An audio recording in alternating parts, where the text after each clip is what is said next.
First, you have some time to look at questions 1 to 4.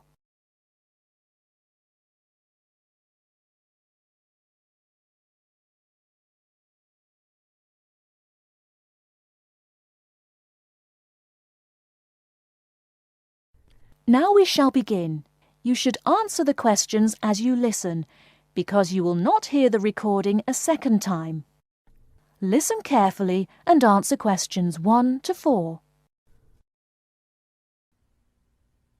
Global Bicycle Tours, may I help you? Yes, thank you. I'd like to sign up for a bicycle tour.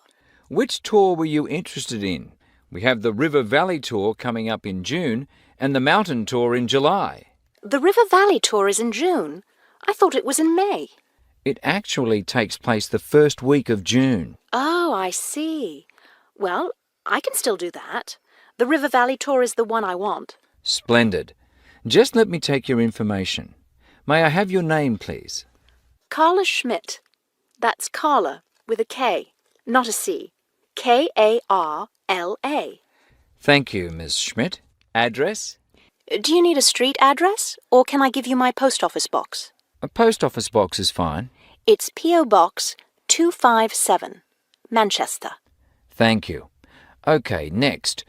Will you be bringing your own bicycle, or do you want to rent one from us? I'll bring my own. Excellent. Now, we provide all the meals, so we need to know if you have any dietary restrictions. I don't think so. What do you mean? I mean, if there's any food you can't eat. Some people have food allergies or are vegetarian or have to avoid dairy products, things like that. Oh, I see. Well, yes, I'm a vegetarian. I never eat meat.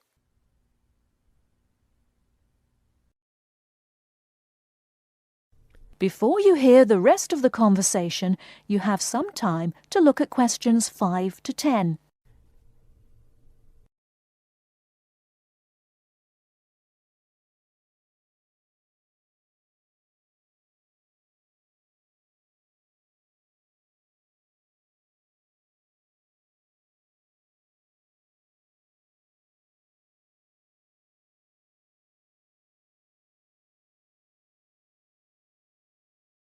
Now listen and answer questions 5 to 10. All right, I'll make a note of that. Now, the total cost of the tour is $750. That much? The price includes everything. Food, hotel, transportation, everything. Everything? Yes, everything. The only other thing is you'll want to tip the tour guide. We usually recommend 5% of the total tour cost. A 5% tip. I guess that's reasonable. In order to reserve your space on the tour, I'll need a 30% deposit. Do you need that right away? We generally ask for the deposit at least 4 weeks before the tour begins. The River Valley tour begins, 6 weeks from now. So you'll need to pay the deposit in 2 weeks. I think I can do that. I wonder if you could tell me something. How will our luggage be transported? Do we carry it on our bicycles? No, you leave that to us.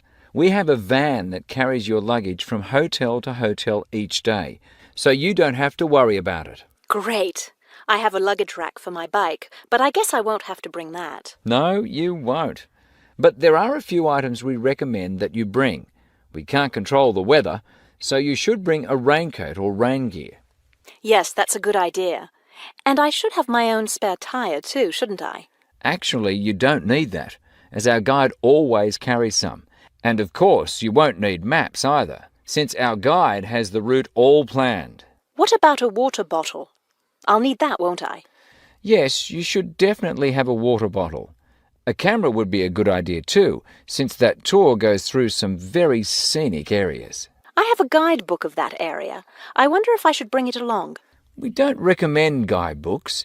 It would just be extra weight, and the tour guide knows a great deal about the area. Yes, I see. Is there anything else I need to know? I think we've covered the important points. I'll send you a tour brochure, and you can call again if you have any questions. Thank you very much.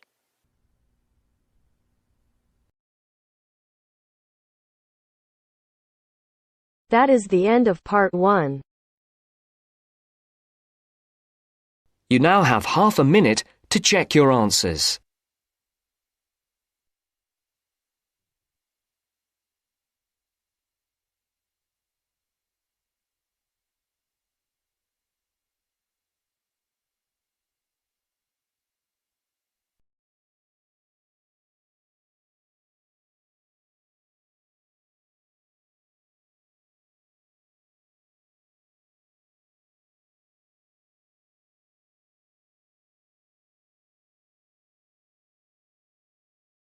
Now turns to Part 2. Part 2. You will hear an accommodation officer telling students about different halls of residence. You now have 30 seconds to read questions 11 to 15.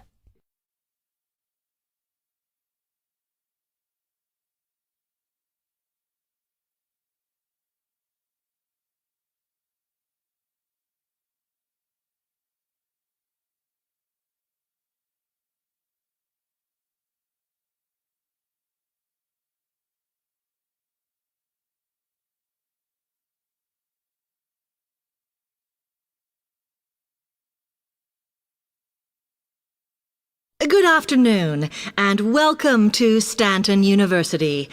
I'm here to tell you about the various halls of residence we have available, should you choose to come here. We aim to offer accommodation in halls to all first-year students, and you'll find there's a good variety to choose from. First of all, there's Brown Hall, which, as you'll see, is not the most modern of buildings, but it is very popular with some students. It's got a good sense of community, some nice refurbished kitchens, and unlike the other halls, it has recently had a gym built in its basement. Another option is Blake Residence, which is built like a large house, and so everybody cooks and eats together. It has its own sectioned-off bit of private garden and is even more peaceful because this is an all-girls residence. Although, of course, boys are allowed to visit the hall and, I understand, frequently take part in cooking dinner. The largest hall we have is Queen's Building, and this has been upgraded recently. The original parking area has been built on so that the hall now has a large common room, and each bedroom now has its own shower room, which many students regard as a real bonus. A further option is the Parkway Flats, which won an award for design in its day. And this building now has a preservation order on it. This has meant that only a limited amount could be done to upgrade it, and the surrounding area is important, so parking is not permitted around the flats. However, the flats do have many extra facilities, such as a special computer room, a small library, and a self-service restaurant. The cost of breakfast, lunch, and dinner is covered in the fees for this hall, so it does look a bit more expensive. The last residence we can offer you is Temple Rise, which again is slightly more expensive than other halls as the rooms are larger. This has got very lovely views across to the coast, and this more than compensates for the fact that bathrooms here are shared between 6 students. However, the hall has domestic staff who clean the rooms once a week, so this is perhaps an attractive option for the messier amongst you. You now have 30 seconds to read questions 16 to 20.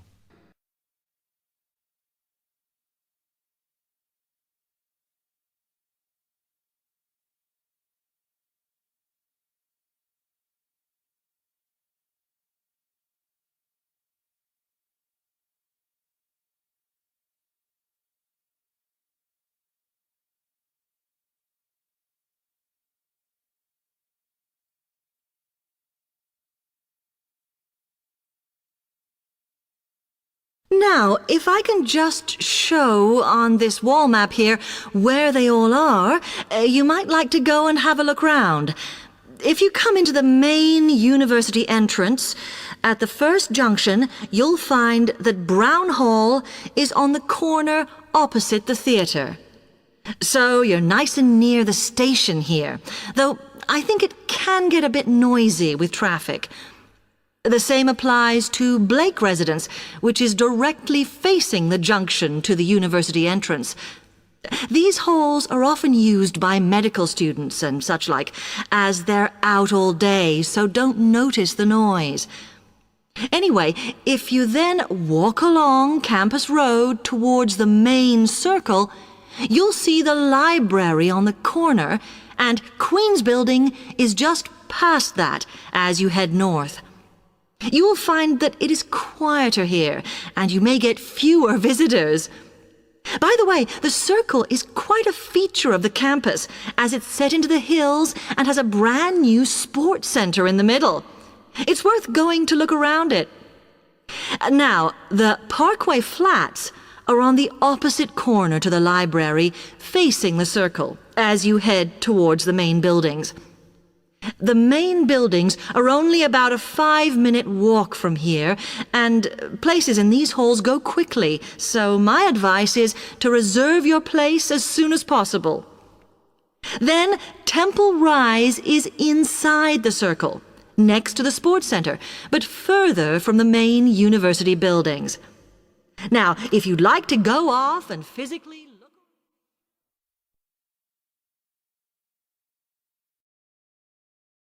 That is the end of part 2. You now have half a minute to check your answers.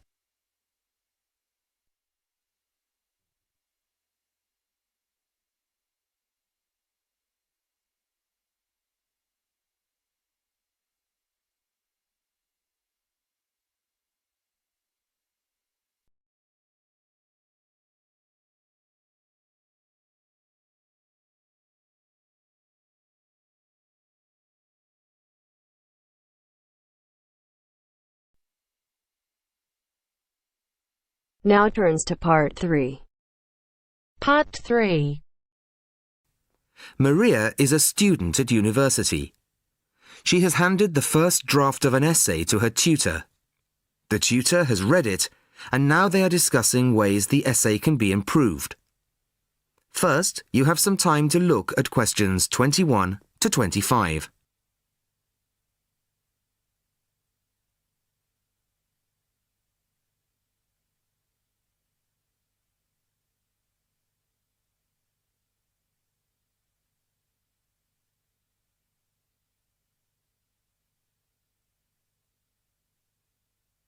Listen carefully to the first part of the conversation and answer questions 21 to 25. Well, Maria, I have to say I was quite impressed by your essay. It's a big improvement on the last one. Really? I'm glad. I put a lot more work into this one. I really spent ages on it. And it shows. You've addressed most of the problems I pointed out last time.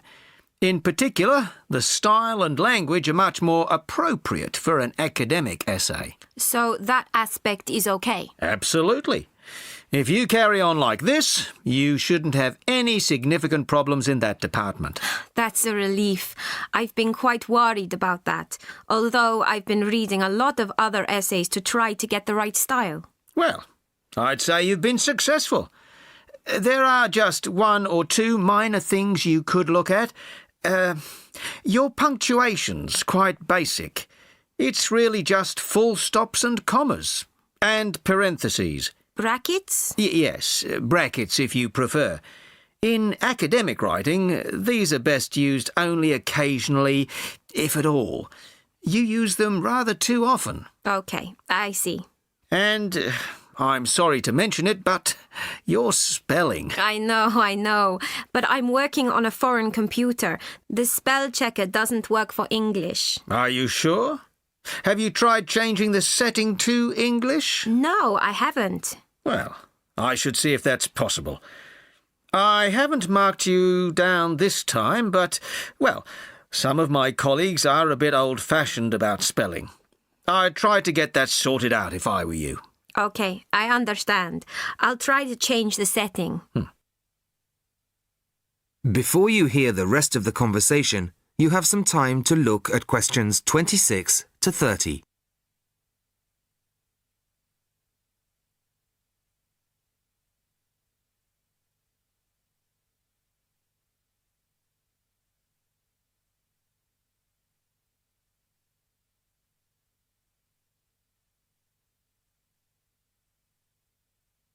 Now listen and answer questions 26 to 30.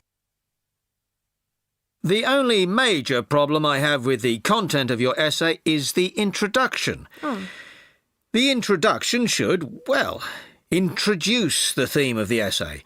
You've put some of the most important points there. For example, this bit. The statistics about the growth of railways in the 1850s. That really should go in the main body of the essay. And so should this paragraph about changes in patterns of employment. In general, I'd say your introductory section should be no more than half as long as it is at the moment. Okay. And I should move those points forward? Precisely. And going back to the railways, they're one of the most significant factors for change in this period. But apart from those statistics in the introduction, you only briefly mention them. I'd like to see a lot more on that, and the influence the expansion of the railways had on patterns of social and economic behaviour. You mean how with the railways people could travel to find work and could meet people from other areas? Exactly. Then in the midsection, well, it's not a big thing, but this quotation from the Times. You think it's too long? Well, you said it. I couldn't think of a way to shorten it. Do you think it's really necessary? You mean I could just get rid of it? Yes. You've already made the point and backed it up with other evidence. The quotation's redundant, really. Okay. Well, that'll be easy. There were various other minor points, which I've noted in the margins. You can look at those later. But moving forward to the end here, I wasn't quite sure what this meant. The final paragraph? Yes. Are you saying that, on the whole, the changes of the mid-19th century tended to improve the lives of ordinary people or not? It's not very clear. It's not? No, it isn't. I'd add a few lines clarifying your position. Okay. When do you want the final draft? No, the end of term will be fine. But there was just one other thing, the bibliography. Did you really read all these books? No. Just the books you actually consulted will be fine. You don't need to include everything ever published on the subject. Right. Okay. Thanks. Bye. Goodbye.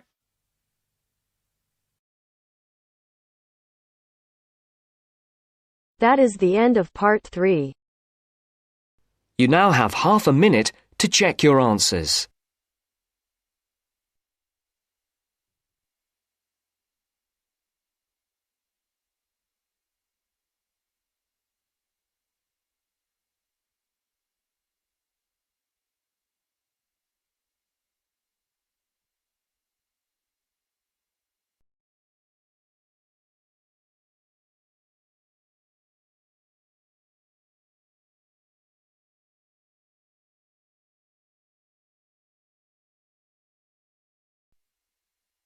Now turns to part 4. Part 4. You'll hear a lecture on human civilization. First, you have some time to look at questions 31 to 40.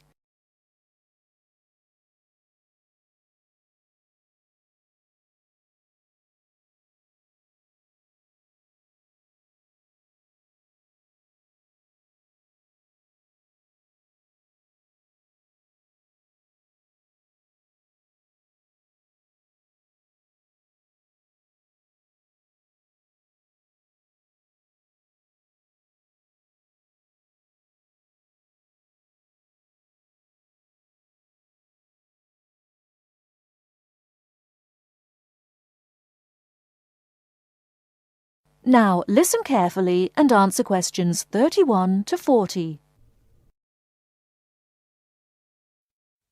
Today in our History Series lectures, Professor Smith is going to introduce the history of human civilization. Welcome, Professor Smith. Good afternoon, ladies and gentlemen. Do you know when human civilization originated? And what's the development of human language? Well, the first 2 stages in the development of civilized man were probably the invention of primitive weapons and the discovery of fire. though nobody knows exactly when he acquired the use of the latter. The origin of language is also obscure. No doubt it began very gradually. Animals have a few cries that serve as signals, but even the highest apes have not been found able to pronounce words, even with the most intensive professional instruction. Apparently, a necessity for the mastering of speech is the superior brain of man. When man became sufficiently intelligent, we must suppose that he gradually increased the number of cries for different purposes. It was a great day when he discovered that speech could be used for narrative. There are those who think that in this respect, picture language preceded oral language.